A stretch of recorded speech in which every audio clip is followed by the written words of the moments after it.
31. Thursday, the 14th of August, 2025. A half-dozen sheep had broken through the wire fence to graze absently and observe the corolla that rounded the driveway. The seventh, a ram, gave one scuff of its hoof, as if to imply that they would not be moving along any time soon. The brother and sister, alone with one another, were too exhausted to shoo them away. The drive home had felt an eternity of wordless tension, as there was not much either could have said, and the news of their father's refusal of a funeral seemed to set them back rather than move them forward. Although he may not have noticed it, Lockie's younger sister gave him an occasional sidelong glance, one of concern, after he had experienced a rather unusual episode at the solicitor's office. Leah's eyes studied her brother's manner as she drove, as much as she could at least, and Locrian in turn did his best to diminish the severity of his fractured psyche. The sun had set, its light as good as dead, as they stretched weary legs and returned aching bodies through the mouth of the house on the hill. Lockie searched his duffel bag, looking for nothing in particular, just a killing of time, while Leah set herself cross-legged before the fireplace to reignite the flame. The sound of kindling cracked and twigs snapped cut the air with a sharp staccato of sound. "Are you going to tell me what happened?" she finally asked. What happened? Lockie managed to confuse himself, stumbling upon a recollection of 1,000 memories, trying to uncover which one his sister was talking about. "I get that this is a pretty stressful time," she said, taking a rout of compassion, "but you need to pull yourself together. I can't do all this myself." He knew she was right, and he wished he could do as such, to pull himself together. He tied himself in knots trying to do it alone. "I've been seeing things," he managed to say. "Grief will do that, I suppose." Leah stood and dusted her hands. The fire was lit and slowly uptook its task of warming the hollowed room. "Ghosts aren't real. Reality is frightening enough." The sheep had gone by nightfall, replaced by the haunted echoes of owls that periodically made themselves known. Leah sat on the veranda outside the main living space and worked her way through the first of several wine bottles she had discovered earlier. Lockie could see her there, in the comforting concealment of the shadows, his final friend, another who he might push away in time without his personal intervention. Despite this, he just sat there on the lounge near the fire, the television turned on only to fill the air with a noise that might drown out his thoughts. "I was thinking." He now stood in the open glass doorway. Leah was jolted from her reverie. "Sorry," he said. "I didn't mean to startle you." She looked at him and said nothing. "What if I came to live over there? In South Australia, I mean." "What about your job?" "The job I was stood down from? Medically unfit, they said." "Could get a transfer," he said. Leah seemed to consider it, that her brother might step in and white knight all her problems, but no. Such was a fairy tale, and she was no damsel.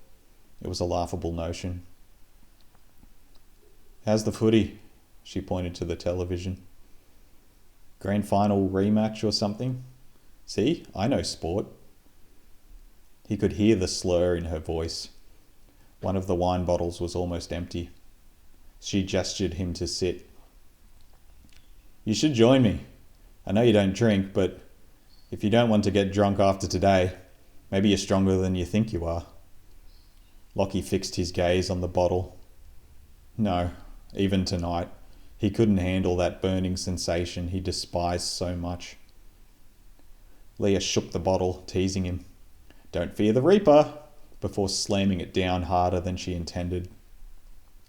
"You know," she slurred, "he's expecting me back home tomorrow. Might as well have dropped me at Canberra Airport while we were in there today. Even now, he won't let go." "I should have paid closer attention," said Lockie. I'm sorry. Don't be. I'm having a blast. Isn't that ridiculous? My dad's dead. My husband's a monster. And I'm sitting here getting wasted. Time of my life. If you're not laughing, you're crying. Bro, what's the bloody point of family? All we do is hurt one another. We can barely stand ourselves long enough to be alone, then too preoccupied with our own problems to ever work together. Do you think I'm in any position to give wisdom here? You never know. You might be a philosophical drunk. Here's one. How's that old Australian proverb go? Ah, yes. Shit's fucked. Lockie wasn't sure he liked drunk Leah, but she wasn't through yet. I wonder all the time if I've done my daughter a tremendous disservice by bringing her into this world. She turned to look at him. Do you think she'd hate me if she knew? God, when she knows? Knowing he could add nothing encouraging, Lockie shifted in his seat and sought to change the subject. How can he expect you back so soon? We've still got to tell the mortuary what's going on. Wouldn't it make better sense to stay here until we have things sorted? You don't have to tell me, Locke. She shook her head. I'm pissed off at Dad. Why would he refuse a funeral? It's selfish. A funeral is for us to grieve. It makes no sense to put that in your will. The music of the night played softly beyond the lighted windows of the house. The moon was just past full, rising in the eastern sky without any expectation of attention. Leah broke the silence. When I told my boss that Dad had died, that I needed some time off, she asked me how old he was. 67, I say. So young, is her response. I almost laughed. Dad got twice as many years as Mum, yet both of them died young. I think we all die young, replied Lockie, when you think about it. Or at least we all get long enough. The same sample of minuscule years. The temperature had dropped, but neither of them cared. Leah warmed her blood with the alcohol that swirled in her veins, and for Lockie, the cold felt appropriate to his mood. I was thinking, said Leah, if Dad's going to be a stubborn bugger and refuse a funeral, maybe we should leave him here, with Mum. You know, scatter his ashes on the grave. Grave? At the back of the property. Mum's grave, said Lockie. Yes? At the back of the property. He stared at Leah, brow furrowed. He had chosen to forget the owner of the gravestone. The emotions that stirred inside him, too painful to unearth, had instead buried themselves deeper into the amygdalic void. To hear them spoken so plainly, their mother's grave at the back of the property, shifted the foundations he had balanced himself on for longer than he could remember. The smell of the flame burning in the fireplace brought tears to his eyes that he hid from Leah, face turned away from the house so that he was half shadow, half light. His sister, senses dulled by drink, didn't quite register the visible change that overcame Lockie in silent, convulsing sobs. He's full of secrets, that Dad of ours, she said.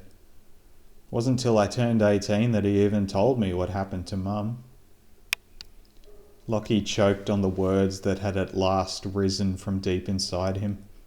They sat at the back of his throat as he forced them forward. He never needed to tell me. Even in her inebriated state, Leah could no longer overlook the deluge of tears that tore down Lockie's face, as all function left his body, and the walls of the delusion lasting 3.5 decades caved in around him. I already knew what happened. She self-immolated. I saw her do it. I was 3 years old and I saw her do it. And I never told anybody. And I never said it out loud until right now.